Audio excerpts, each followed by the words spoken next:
Hello everyone. आज के video में हम डिस्कस करेंगे Keynesian theory of rate of interest के बारे में। इसे liquidity preference theory of interest भी कहा जाता है। ये थ्योरी प्रोफेसर लॉर्ड केन्स ने दी थी 1936 में। उनकी बुक आई थी the general theory of employment interest and money. इस बुक में उन्होंने इंटरेस्ट के बारे में ये थ्योरी दी थी। तो इस थ्योरी में आगे स्टार्ट करने से पहले हम ये जान लेते हैं कि इंटरेस्ट क्या होता है। जब हम किसी से मनी बोरो करते हैं तो उसकी मनी को यूज़ करने के बदले में हमें उन्हें कुछ चार्ज देना पड़ता है। तो वो जो चार्ज हम पे करते हैं उसे ही इंटरेस्ट बोला जाता है। तो इसको हम ऐसे भी लिख सकते हैं, interest is the price of the services of money. मतलब मनी की सर्विसेज को यूज़ करने के बदले में जो हमें पेमेंट करनी पड़ती है, उसकी जो हमें कॉस्ट देनी पड़ती है, that is called interest. According to professor Keynes, interest rate एक इक्विलिब्रियम इंटरेस्ट रेट वहाँ तय होती है जहाँ पर मनी की सप्लाई और मनी की डिमांड इक्वल होती है। Professor Keynes rate of interest को तय करने के लिए मॉनिटरी फैक्टर्स को बहुत इम्पॉर्टेंट मानते थे। उनका मानना था कि money factors he rate of interest को तय करने में सबसे ज़्यादा इम्पॉर्टेंट हैं। और मनी फैक्टर्स में उन्होंने मनी सप्लाई और मनी की डिमांड को लिया। और उनका मानना ये था कि कंट्री में इक्विलिब्रियम रेट ऑफ इंटरेस्ट वहाँ डिटर्मिन होगी जहाँ मनी की डिमांड और मनी की सप्लाई इक्वेट हो जाएगी, यानी कि इक्वल हो जाएगी। अब बात करते हैं कि मनी की सप्लाई क्या होती है और मनी की डिमांड किसे कहते हैं। मनी की सप्लाई में जो सर्कुलेशन में मनी है, इकॉनमी में लोगों के पास, पब्लिक के पास जो भी नोट्स, कॉइन्स वगैरह हैं, यानी कि जो मनी सर्कुलेशन में है, plus demand deposits. Demand deposits का मतलब है कि लोगों का जो पैसा, पब्लिक का जो पैसा बैंक्स में डिपॉजिट है, उसे हम डिमांड डिपॉजिट्स इसलिए कहते हैं क्योंकि लोग अपनी डिमांड पर, लोगों की डिमांड पर वो कभी भी बैंक से अपना पैसा विड्रॉ कर सकते हैं। So they are called demand deposits. तो जो मनी सर्कुलेशन में है और जो डिमांड डिपॉजिट्स बैंक में हैं, उनको अगर टोटल कर दिया जाए तो वो मनी की सप्लाई आ जाती है। और मनी की सप्लाई कंट्री में आरबीआई करती है। कंट्री का जो सेंट्रल बैंक होता है, जैसे कि इंडिया का central bank reserve bank of India है, तो हमारी कंट्री में मनी की सप्लाई गवर्नमेंट के ऑथराइजेशन से आरबीआई और जितने भी कमर्शियल बैंक्स हैं, जो हमारा बैंकिंग सिस्टम है, वो करता है। अब बात करते हैं मनी की डिमांड के बारे में। मनी की डिमांड का मतलब है कि लोग अपने पास जो मनी कैश में रखना पसंद करते हैं, मतलब लोग अपने पास कैश रखना प्रेफर करते हैं। तो जो लोग जो अपने पास कैश रखना प्रेफर करते हैं उसे ही मनी की डिमांड कहा जाता है। यानी कि लोग मनी के लिए डिमांड कर रहे हैं, वो इसलिए क्योंकि वो अपने पास उसे कैश में रखना चाहते हैं।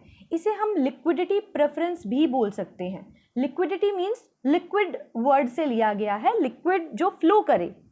तो इकोनॉमिक्स में फ्लो जो है वो हम इसे ले सकते हैं कैश को। तो यहाँ पर इसे लिक्विडिटी प्रेफरेंस हम इसको बोल सकते हैं, मनी की डिमांड को। इसीलिए इस थ्योरी को लिक्विडिटी प्रेफरेंस थ्योरी माना गया है, क्योंकि मनी की डिमांड का यानी कि लिक्विडिटी प्रेफरेंस का इसमें बहुत ही इम्पॉर्टेंट रोल है। तो अब बात करते हैं कि मनी की डिमांड क्यों की जाती है। According to professor Keynes, money की डिमांड लोग 3 मोटिव्स के लिए करते हैं। 3 उनके पर्पस होते हैं। उन 3 पर्पसेस के लिए लोग अपने पास कैश में फंड्स रखना चाहते हैं। तो वो 3 पर्पस हैं, transaction motive, second is precaution motive and the third one is speculation motive. लोग ट्रांजैक्शन के लिए पैसा रखना चाहते हैं, प्रिकॉशन के लिए और स्पेक्यूलेशन के लिए। और इन सब के लिए जो लोग जो अपना पैसा जो कैश में रखना चाहते हैं उसे हम कहते हैं कि प्रेफरेंस फॉर लिक्विडिटी, यानी कि लोग लिक्विडिटी प्रेफर करते हैं। तो इसी को मनी की डिमांड कहा जाता है। आगे हम इनको डिटेल में पढ़ेंगे। तो पहला पॉइंट है इसमें ट्रांजैक्शन डिमांड फॉर मनी, यानी कि लोग ट्रांजैक्शन के लिए अपने पास जो मनी कैश में होल्ड करना चाहते हैं उसे हम ट्रांजैक्शन डिमांड फॉर मनी कहते हैं। इसे शॉर्ट फॉर्म में TDM लिखा जा सकता है। अब लोग ट्रांजैक्शन के लिए अपने पास मनी की डिमांड क्यों करते हैं? क्योंकि उन्हें ट्रांजैक्शंस करने हैं, उन्हें डेली रूटीन के बहुत सारे ऐसे खर्चे हैं जिसके लिए कैश की रिक्वायरमेंट होती है। और ये सिर्फ हाउस होल्ड्स को ही नहीं होती, बिजनेस को भी होती है, फर्म्स को भी होती है। फर्म्स को डेली रूटीन के बहुत सारे खर्चे करने होते हैं जिसके लिए उन्हें कैश की रिक्वायरमेंट होती है, इसलिए लोग और फर्म्स सभी अपने पास कैश रखना प्रेफर करते हैं। और वो कितना कैश रखेंगे अपने पास, ये 3 चीज़ों पर डिपेंड करता है। एक है size of income, second time gap, third one is mode of expenditure. Size of income के accordingly transaction demand for money तब ज़्यादा होगी, अगर हमारा इनकम का साइज ज़्यादा है तो ट्रांजैक्शन डिमांड फॉर मनी ज़्यादा रखी जा सकती है, और अगर इनकम का साइज कम है तो ट्रांजैक्शन डिमांड फॉर मनी कम हो सकती है।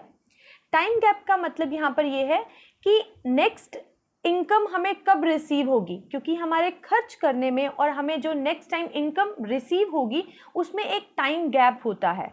अगर वो टाइम गैप ज़्यादा है तो हमें एक बहुत बड़ा टाइम, बहुत लंबा टाइम जो है वो खर्चे करने हैं और इनकम हमें काफ़ी टाइम बाद रिसीव होगी। तो अगर टाइम गैप ज़्यादा है तो हमें अपने पास ट्रांजैक्शन के लिए ज़्यादा कैश रखना होगा, यानी कि ट्रांजैक्शन डिमांड फॉर मनी ज़्यादा होगी। और अगर ये टाइम गैप छोटा है, कम है, तो हम ट्रांजैक्शन के लिए अपने पास कम मनी भी रख सकते हैं।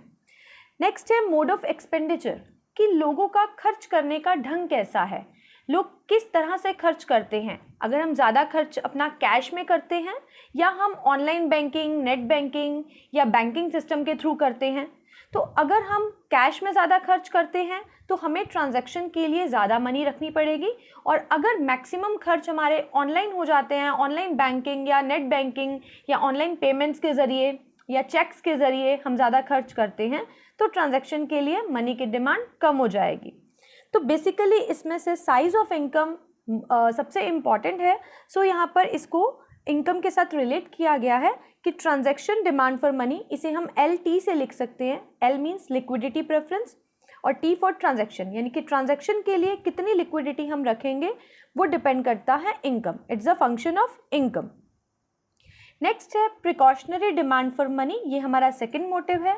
प्रिकॉशन के लिए भी लोग अपने पास मनी रखना पसंद करते हैं, मनी रखना प्रेफर करते हैं। ऐसा इसलिए यहाँ पर प्रिकॉशन की बात क्यों की गई है, क्योंकि फ्यूचर अनसर्टेन है। फ्यूचर में बहुत सारी ऐसी सिचुएशंस आ सकती हैं जो अनहैप्पी हो सकती हैं, या हमें सडनली कैश की ज़रूरत पड़ सकती है, या ऐसी सिचुएशंस हो सकती हैं जिसके बारे में हमने एक्सपेक्ट ना किया हो। तो ऐसी अनफोर्सीन सिचुएशंस से निपटने के लिए हमें अपने पास कैश रखना ज़रूरी होता है, और ये ज़रूरतें फर्म्स के लिए भी हो सकती हैं और आम पब्लिक के लिए भी हो सकती हैं। और प्रिकॉशन के लिए हम कितनी मनी की डिमांड करेंगे ये भी लेवल ऑफ इनकम पर डिपेंड करता है। So LP is equal to function of income. L means liquidity, P for precaution, यानी कि प्रिकॉशन के लिए हम अपने पास कितनी लिक्विडिटी रखेंगे ये भी इनकम का ही फंक्शन है। तो it means transaction demand for money and precaution demand for money दोनों ही इनकम पर डिपेंड करती हैं। तो हम इन दोनों का कंबाइंड फंक्शन लिख सकते हैं, LT plus LP it is a function of income. मैं इन दोनों को कंबाइन करके एक टर्म दे रही हूँ M1। M1 is a function of income, यानी कि ट्रांजैक्शन डिमांड फॉर मनी और precaution demand for money income पर तो डिपेंड करती है। ये इनकम इलास्टिक है, लेकिन इनका रेट ऑफ इंटरेस्ट के साथ कोई लेना देना नहीं है। So this is interest in elastic, इसे हम इंटरेस्ट इन इलास्टिक जो है वो कहेंगे, यानी कि इनका रेट ऑफ इंटरेस्ट के साथ लेना देना नहीं है। यहाँ पर मैंने ट्रांजैक्शन डिमांड फॉर मनी और प्रिकॉशन डिमांड फॉर मनी का एक कंबाइंड डायग्राम बनाया है रेट ऑफ इंटरेस्ट के साथ।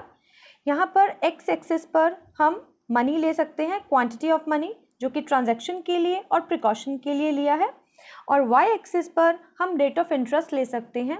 इन दोनों का इनकम के साथ रिलेशन है, लेकिन रेट ऑफ इंटरेस्ट के साथ कोई लेना देना नहीं है। जैसे कि मैंने बताया ये इंटरेस्ट इन इलास्टिक है, यानी कि इंटरेस्ट में, रेट ऑफ इंटरेस्ट में कुछ भी चेंज हो, ट्रांजैक्शन डिमांड फॉर मनी और प्रिकॉशन डिमांड फॉर मनी में कोई चेंज नहीं होगा। यानी कि मार्केट में रेट ऑफ इंटरेस्ट ज़्यादा हो जाए या कम हो जाए, उसका हमारे ट्रांजैक्शन के लिए हम कितना पैसा रखते हैं या हम प्रिकॉशन के लिए अपने पास कितना कैश रखते हैं, उसका रेट ऑफ इंटरेस्ट के साथ कोई लेना देना नहीं है। इसलिए इसका कर्व मैंने ऐसे वर्टिकल बनाया है। वर्टिकल कर्व का मतलब है इनइलास्टिक कर्व। तो ये इनइलास्टिक किससे शो हो रहा है? ये रेट ऑफ इंटरेस्ट के साथ इनइलास्टिसिटी को शो कर रहा है कि रेट ऑफ इंटरेस्ट चाहे R1 है या R2 है या इससे ऊपर भी अगर हो जाती है तो हम उससे कोई फ़र्क नहीं पड़ेगा, उससे हम ट्रांजैक्शन के लिए और प्रिकॉशन के लिए जितनी मनी रख रहे हैं उतनी ही रखेंगे। नेक्स्ट हमारा मोटिव है स्पेकुलेशन डिमांड फॉर मनी। ये सबसे इम्पॉर्टेंट है। स्पेकुलेशन डिमांड फॉर मनी जो है ये रेट ऑफ इंटरेस्ट के साथ बहुत ज़्यादा रिलेटेड है, लेकिन उससे पहले हम जान लेते हैं कि स्पेकुलेशन मोटिव होता क्या है। ट्रांजैक्शन के लिए हमने पैसा रख लिया, प्रिकॉशन के लिए रख लिया। अब तीसरा मोटिव लोगों के पास जो होता है वो होता है स्पेकुलेशन। स्पेकुलेशन को हिंदी में हम सौदेबाजी या सट्टेबाजी भी बोल सकते हैं। यहाँ पर स्पेकुलेशन का मतलब ये है कि लोग अपने पास अपने एक्स्ट्रा फंड्स कई बार रखते हैं, वो इसलिए ताकि वो उन फंड्स को किसी इन्वेस्टमेंट स्कीम में इन्वेस्ट कर सकें और ताकि उससे वो प्रॉफिट अर्न कर सकें। क्योंकि अगर हमारे पास कुछ फंड्स पड़े हैं और वो फंड्स अगर हम अपने पास ही रखते हैं तो वो बेकार पड़े हैं, वो हमें कुछ भी अर्न करके नहीं देंगे। इसलिए लोग उसे कई बार कुछ इन्वेस्टमेंट स्कीम्स में लगा देते हैं, शेयर्स में लगा देते हैं या बॉन्ड्स में लगा देते हैं ताकि वो उससे कुछ अर्निंग कर सकें। तो जब अर्निंग करने के लिए इस तरह से बॉन्ड्स में लगाने के लिए या किसी इन्वेस्टमेंट स्कीम में लगाकर अर्न करने के लिए, इनकम अर्न करने के लिए लोग अपने पास कुछ कैश रखते हैं, कैश रखना प्रेफर करते हैं, तो वो होता है स्पेक्यूलेटिव मोटिव। और उस मोटिव के लिए हम जितना मनी अपने पास रखते हैं उसे हम स्पेक्यूलेटिव डिमांड फॉर मनी कह सकते हैं, यानी कि शॉर्ट फॉर्म में SDM लिखते हैं इसे। अब स्पेकुलेशन डिमांड फॉर मनी का रेट ऑफ इंटरेस्ट के साथ बहुत क्लोज रिलेशन है। अब वो कैसे रिलेशन है इसका? सपोज अगर लोग ये एक्सपेक्ट करते हैं कि रेट ऑफ इंटरेस्ट फ्यूचर में राइज हो जाएगी, यानी कि अगर मुझे लगे कि फ्यूचर में आने वाले टाइम में रेट ऑफ इंटरेस्ट बढ़ जाएगी तो मैं अपने एक्स्ट्रा फंड्स अपने पास ही रखूँगी और उसे फ्यूचर में जब रेट ऑफ इंटरेस्ट बढ़ जाएगी तब मैं उसे किसी इन्वेस्टमेंट स्कीम में लगा दूंगी। लेकिन अगर लोगों को ये एक्सपेक्टेड हो कि आने वाले टाइम में रेट ऑफ इंटरेस्ट फॉल करने वाली है, रेट ऑफ इंटरेस्ट कम होने वाली है, इट मीन्स एट प्रेजेंट ज़्यादा है रेट ऑफ इंटरेस्ट, तो हम अपने फंड्स को प्रेजेंट में हम उसे इन्वेस्टमेंट स्कीम्स में लगा देंगे। फ्यूचर में नहीं लगाएंगे, प्रेजेंट में हम उसे लगा देंगे। तो प्रेजेंट में हमने अपना सारा पैसा इन्वेस्टमेंट स्कीम्स में अगर लगा दिया तो इट मीन्स स्पेक्यूलेशन के लिए हम अपने पास अब पैसा नहीं रखेंगे या कम रखेंगे। मैं एक बार फिर से एक्सप्लेन कर देती हूँ। अगर लोगों को ऐसा एक्सपेक्टेड हो कि आने वाले टाइम में रेट ऑफ इंटरेस्ट इंक्रीज होने वाली है तो लोग आने वाले टाइम में यानी कि फ्यूचर में अपना पैसा जो है वो इन्वेस्टमेंट स्कीम्स में लगाएंगे, अभी नहीं लगाएंगे, प्रेजेंट में नहीं लगाएंगे। इट मीन्स प्रेजेंट में वो सारी मनी अपने पास रखना पसंद करेंगे। इट मीन्स स्पेक्यूलेशन के लिए मनी की डिमांड बढ़ जाएगी प्रेजेंट में। लेकिन अगर ऐसा एक्सपेक्टेड हो कि फ्यूचर में रेट ऑफ इंटरेस्ट कम हो जाएगी तो फ्यूचर में हमें पैसा लगाने का फ़ायदा जो है वो नहीं होगा, हम प्रेजेंट में अपना पैसा इन्वेस्टमेंट स्कीम में लगाएंगे। और अगर हम अभी अपना पैसा इन्वेस्टमेंट स्कीम में लगा देते हैं तो हमारे पास स्पेक्यूलेशन के लिए अब पैसा हम कम रखेंगे, स्पेक्यूलेशन के लिए मनी की डिमांड हमारे पास अभी कम होगी। तो इस तरह से स्पेक्यूलेशन डिमांड फॉर मनी का रेट ऑफ इंटरेस्ट के साथ नेगेटिव रिलेशन है, यानी कि रेट ऑफ इंटरेस्ट अगर ज़्यादा होगी तो स्पेक्यूलेशन डिमांड फॉर मनी कम होगी। क्यों? क्योंकि लोग सारा पैसा अपना इन्वेस्टमेंट स्कीम्स में या बॉन्ड्स में लगा देंगे और अपने पास अभी पैसा कम रखेंगे स्पेक्यूलेशन के लिए। लेकिन अगर रेट ऑफ इंटरेस्ट डाउन होगी तो speculation demand for money increase हो जाएगी। तो इसको हम एक डायग्राम से भी दिखा सकते हैं। यहाँ एक्स एक्सिस पे मैंने स्पेक्यूलेशन डिमांड फॉर मनी को लिया है और वाई एक्सिस पर रेट ऑफ इंटरेस्ट को लिया है। तो नेगेटिव रिलेशन है, सो हम इसको ऐसे डाउन होते हुए दिखाएंगे। और ये मैंने पार्ट ऐसे फुली इलास्टिक ले लिया है, परफेक्ट इलास्टिक लिया है। इसका मतलब ये है कि जब रेट ऑफ इंटरेस्ट बहुत डाउन हो जाती है, बहुत ज़्यादा लो हो जाती है, तो ऐसे में लोग अपना पैसा इन्वेस्ट करना मार्केट में किसी इन्वेस्टमेंट स्कीम में लगाना पसंद नहीं करते वो अपना सारा पैसा अपने पास कैश फॉर्म में होल्ड करना पसंद करेंगे।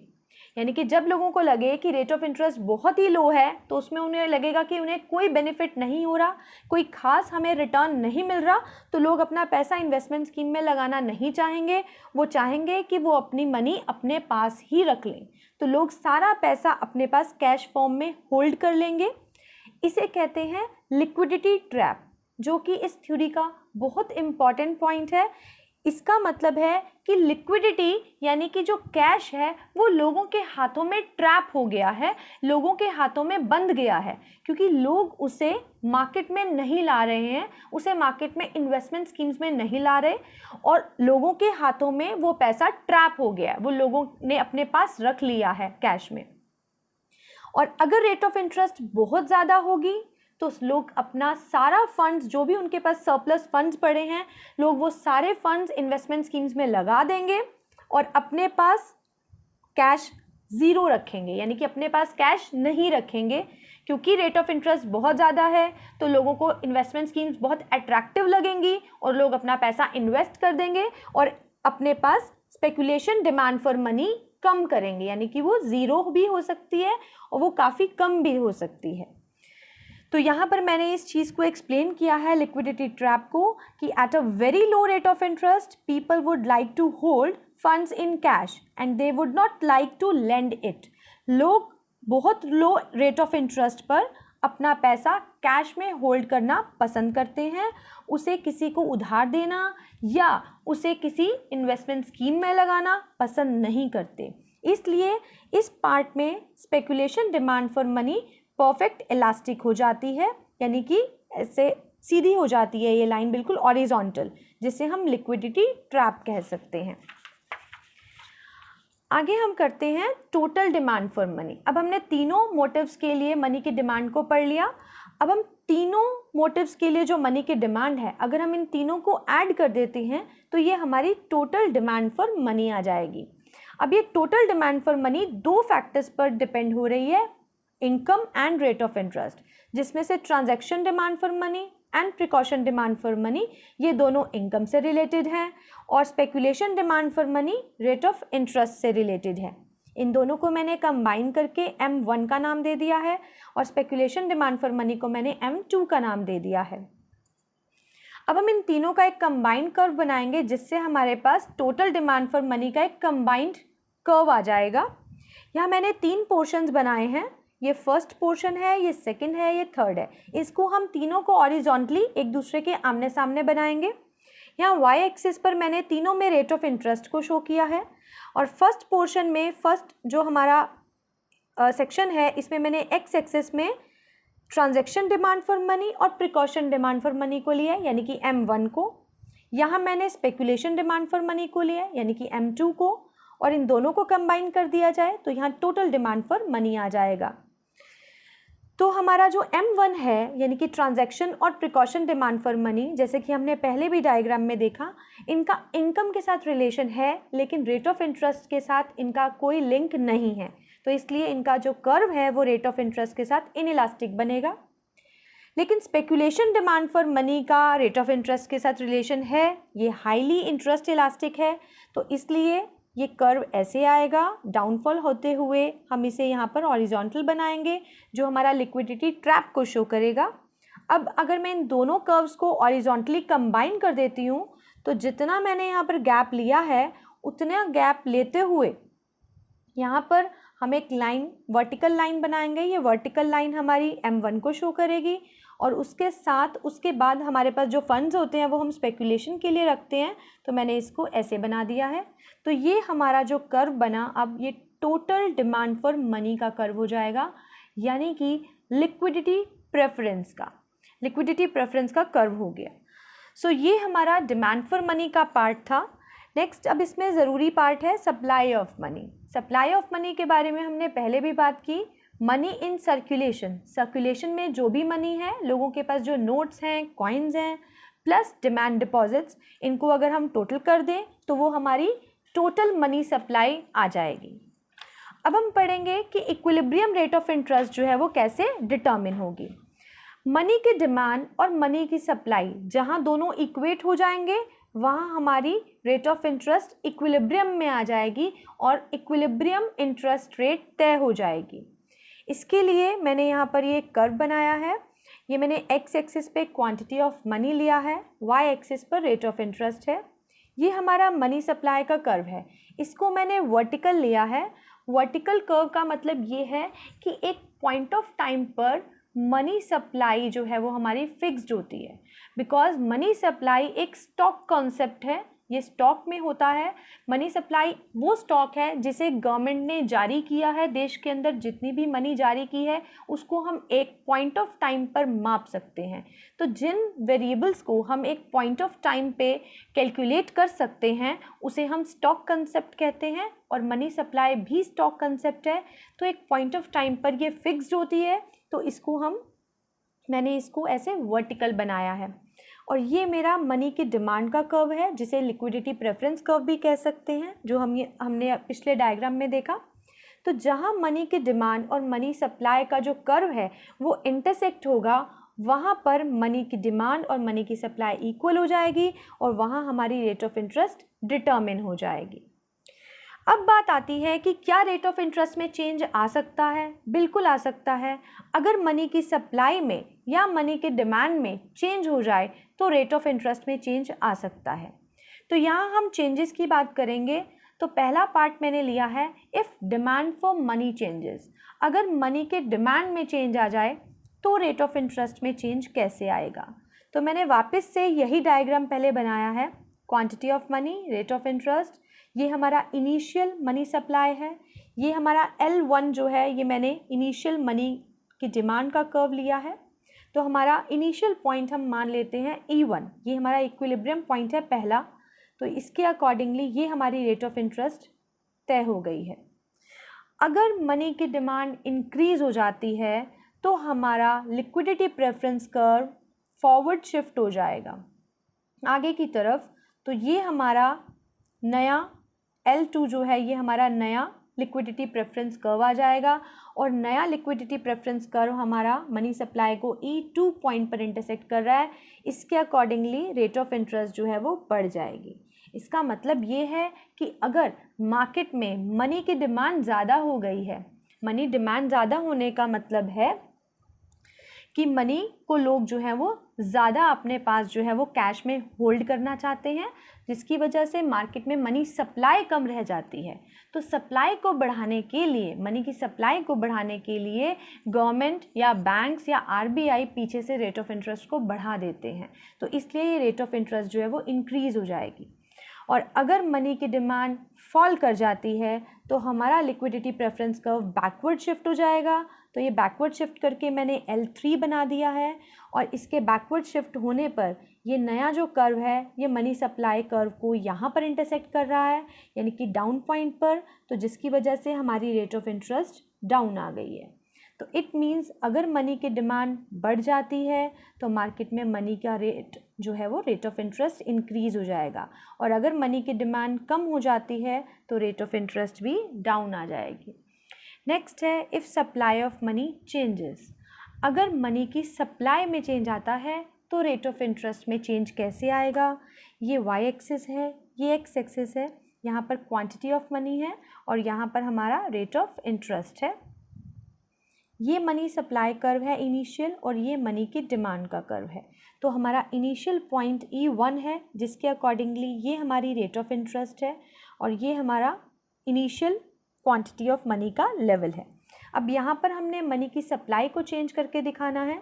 तो अगर मनी सप्लाई गवर्नमेंट बढ़ा देती है तो हमारा मनी सप्लाई कर्व ये आगे शिफ्ट हो जाएगा, फॉरवर्ड शिफ्ट होगा। तो नया सप्लाई कर्व मनी की डिमांड कर्व को इस पॉइंट पर इंटरसेक्ट करेगा, जिसके अकॉर्डिंगली हमारी रेट ऑफ इंटरेस्ट पहले से डाउन आ जाएगी, क्योंकि मनी की सप्लाई जो है वो मार्केट में इंक्रीज़ हो गई है, मनी सप्लाई ज़्यादा हो गई है, तो उसका रेट ऑफ इंटरेस्ट गिर जाएगा। और अगर मनी सप्लाई हमारी कम हो जाती है, मार्केट में गवर्नमेंट मनी सप्लाई को कंट्रोल कर लेती है, तो money supply curve backward shift होगा, जिसके अकॉर्डिंगली ये कर्व मनी डिमांड कर्व को E3 पॉइंट पर इंटरसेक्ट करेगा, और यहाँ पर हमारी रेट ऑफ इंटरेस्ट पहले से बढ़ जाएगी। तो इट मीन्स मनी की सप्लाई बढ़ने पर रेट ऑफ इंटरेस्ट कम हो जाती है और मनी की सप्लाई कम होने पर रेट ऑफ इंटरेस्ट इंक्रीज हो जाती है। तो ये था इक्विलिब्रियम रेट ऑफ इंटरेस्ट का डिटर्मिनेशन। नेक्स्ट, अब इसका लास्ट पार्ट है इस थ्योरी का, that is criticism. Professor Keynes की इस थ्योरी को बहुत सारे इकोनॉमिस्ट ने क्रिटिसाइज भी किया है, प्रोफेसर हैंसन ने, प्रोफेसर हेजलिट ने, जिसमें कुछ एक पॉइंट्स यहाँ पर मैं शो कर रही हूँ। पहला पॉइंट है इनडिटर्मिनेट। प्रोफेसर केन्स की इस थ्योरी को इस पॉइंट पर जो है वो क्रिटिसाइज़ किया गया है कि ये माना गया कि ये थ्योरी इनडिटर्मिनेट है, यानी कि ये थ्योरी इनकम्प्लीट है, ये पूरी तरह से रेट ऑफ इंटरेस्ट को डिटर्मिन नहीं करती है। क्योंकि यहाँ पर हम एक तरफ तो बात करते हैं कि रेट ऑफ इंटरेस्ट जो है वो मनी के डिमांड और मनी की सप्लाई से तय हो रही है, लेकिन दूसरी ही तरफ हम मनी के डिमांड में जो ट्रांजैक्शन डिमांड फॉर मनी है, जो प्रिकॉशन डिमांड फॉर मनी है और जो स्पेकुलेशन डिमांड फॉर मनी है, हम उन्हें रेट ऑफ इंटरेस्ट से तय होता हुआ मान रहे हैं, जिसमें ये तो रेट ऑफ इंटरेस्ट से इनइलास्टिक है, लेकिन स्पेकुलेशन डिमांड फॉर मनी को हम रेट ऑफ इंटरेस्ट से रिलेट करके बता रहे हैं कि रेट ऑफ इंटरेस्ट अगर ज़्यादा होगी तो स्पेकुलेशन डिमांड फॉर मनी कम हो जाएगी। अगर रेट ऑफ इंटरेस्ट इनसे तय होती है तो रेट ऑफ इंटरेस्ट इनको कैसे तय कर सकती है, ये इनको कैसे डिटर्मिन करती है? तो ये इसमें थोड़ा कन्फ्यूजन पॉइंट जो है, इसके बेसिस पर इसको इनडिटर्मिनेट थ्योरी जो है वो बोला गया है। सेकेंड पॉइंट इसमें है more emphasis on monetary factors. Critics का ये भी मानना है कि प्रोफेसर केन्स ने मॉनिटरी फैक्टर्स पर ज़्यादा जोर दिया। जैसे कि थ्योरी की स्टार्टिंग में मैंने बताया कि प्रोफेसर केन्स ने मनी फैक्टर्स को ज़्यादा जो है वो एम्फेसाइज़ किया था, तो यही चीज़ जो है वो क्रिटिक्स ने नोट किया है कि उन्होंने सिर्फ मॉनिटरी फैक्टर्स को ही इसमें जो है वो काउंट किया है, उन्होंने रियल फैक्टर्स पर कोई ज़ोर नहीं दिया, रियल फैक्टर्स को इसमें काउंट नहीं किया, उनको कुछ भी कंसिडर नहीं किया। थर्ड पॉइंट है सेविंग्स और वेटिंग रिवॉर्ड इग्नोर्ड। सेविंग्स जो है ये रियल फैक्टर्स में आ जाता है, जैसे कि अभी हमने बात किया कि प्रोफेसर केन्स ने सिर्फ मनी फैक्टर्स पर ही फोकस किया, तो रियल फैक्टर्स इग्नोर हो गए। तो लोगों ने जो वेटिंग पीरियड होता है, जब पैसा उधार देते हैं तो लोग वेट करते हैं, टाइम प्रेफरेंस जो लोग करते हैं कि कितने टाइम के लिए उधार देना है तो कितना रेट ऑफ इंटरेस्ट चार्ज किया जाएगा, तो उन रियल फैक्टर्स को जो है वो पूरी तरह से इग्नोर किया गया है। फोर्थ इसका जो क्रिटिसिज्म में पॉइंट है that is only a short period analysis. Professor Keynes के जितनी भी थ्योरीज़ हैं वो शॉर्ट पीरियड से बिलोंग करती हैं, तो इसलिए इसको इस बात के बेसिस पर क्रिटिसाइज़ किया गया है कि ये जस्ट शॉर्ट पीरियड में ही अप्लाई हो सकती है, लॉन्ग पीरियड में इसका कोई रेलिवेंस नहीं रह जाता। नेक्स्ट, प्रोफेसर केन्स की थ्योरी को एक अनरियलिस्टिक अजम्पशन के बेसिस पर भी जो है वो क्रिटिसाइज़ किया गया है। प्रोफेसर केन्स ने ये माना है कि लोग या तो अपना सारा पैसा कैश में होल्ड करेंगे या फिर वो उसको बॉन्ड्स में या इन्वेस्टमेंट स्कीम्स में जो है वो लगा देंगे, लेकिन एक्चुअली ऐसा नहीं होता। लोग अपने फंड्स को एक पोर्टफोलियो में डिवाइड करते हैं, कुछ पैसा कैश में रखते हैं, कुछ पैसा किसी इन्वेस्टमेंट स्कीम्स में लगाते हैं, कुछ पैसा किसी और शेयर्स वगैरह में ऐसे लगाते हैं, तो लोग अपने फंड्स को पोर्टफोलियो में डिवाइड करते हैं। तो इन्होंने ऐसा नहीं माना है। तो ये कुछ बेसिस हैं जिनके बेसिस पर जो है उनकी थ्योरी को क्रिटिसाइज़ किया गया है। So this was the complete theory of Keynesian theory of rate of interest. So thank you very much.